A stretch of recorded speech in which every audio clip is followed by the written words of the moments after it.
రాష్ట్రంలో పొగాకు రైతులను ఆదుకోవడంలో కూటమి సర్కార్ ఘోరంగా విఫలమైందని రైతులు ప్రభుత్వంపై తిరుగుబాటు చేసే సమయం ఆసన్నమైందని వైసీపీ యువజన విభాగం రాష్ట్ర అధ్యక్షులు రాజానగరం మాజీ ఎమ్మెల్యే జక్కంపూడి రాజా అన్నారు. ఈ నెల 5న దేవరపల్లికి రైతులు భారీగా తరలి రావాలని విజ్ఞప్తి చేశారు. స్థానిక దానవాయిపేటలో ఉన్న ఆయన కార్యాలయంలో మంగళవారం జరిగిన మీడియా సమావేశంలో రాజా మాట్లాడుతూ వ్యవసాయం పట్ల చంద్రబాబుకు చులకన భావం ఉందని, అందుకే వ్యవసాయం దండగా అని మాట్లాడుతుంటారన్నారు. 2 ఏళ్ల కూటమి పాలనలో రైతాంగం అనేక రకాల సమస్యలను ఎదుర్కొంటున్నారన్నారు. సకాలంలో ఎరువులు, విత్తనాలు దొరక్క, పండించిన పంటకు గిట్టుబాటు ధర లభించక అన్నదాతలు అష్టకష్టాలు పడుతున్నారన్నారు. మేమున్నామని రైతన్నలకు ప్రభుత్వం భరోసా కల్పించలేకపోవడం దుర్మార్గమన్నారు. రాష్ట్రంలో రైతు సంక్షేమమే లక్ష్యంగా పనిచేసిన జగన్మోహన్ రెడ్డి అన్ని వేళలా రైతుకి అండదండగా ఉన్నారన్నారు. చిత్తూరులో మామిడి రైతులు, గుంటూరులో మిర్చి రైతులు గొంతెత్తినప్పుడు రైతులకు జగన్మోహన్ రెడ్డి వెళితే తప్ప ఈ ప్రభుత్వం స్పందించలేదన్నారు. రాష్ట్రంలో ఇప్పుడు పొగాకు రైతుల వంతు వచ్చిందన్నారు. పొగాకు రైతులకు బాసటగా నిలిచేందుకు 5వ తేదీన మాజీ ముఖ్యమంత్రి వైసీపీ అధినేత వైఎస్ జగన్మోహన్ రెడ్డి దేవరపల్లి విచ్చేస్తున్నారన్నారు.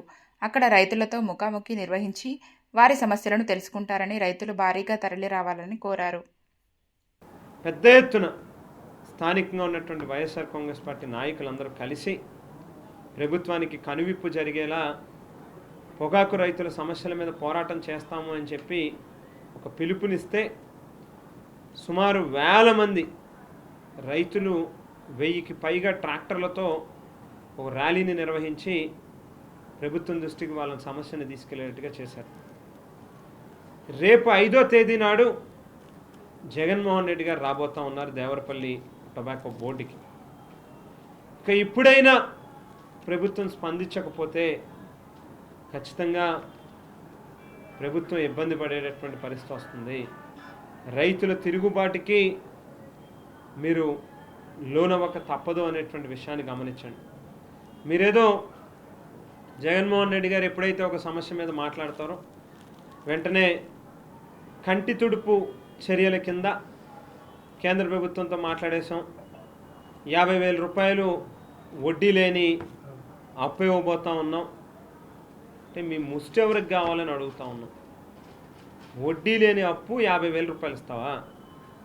ఒక్కొక్క రైతు ఒక బ్యారన్లో కనీసం అంటే 4 నుంచి 5 లక్షల రూపాయలు నష్టపోతూ ఉంటే, వాతావరణం మారుతూ ఉంది, వర్షాలు వస్తే ఆ పొగాకు సువాసన అనేది ఏదైతే ఉంటుందో అది పోతుందని, రంగు మారుతుందని బెంబేలు ఎత్తిపోయి రైతులు ఆత్మహత్య శరణ్యమా అని చెప్పని ఎవరు నన్ను ఆదుకునే దేవుడు అని చెప్పి వాళ్ళు చూస్తూ ఉంటే, మీకేమో 50,000 రూపాయలు వడ్డీ లేకుండా ఇస్తాం, కేంద్ర ప్రభుత్వంతో మారడం, 4 ఫోటోలు తీయడం, పేపర్లో వేయడం.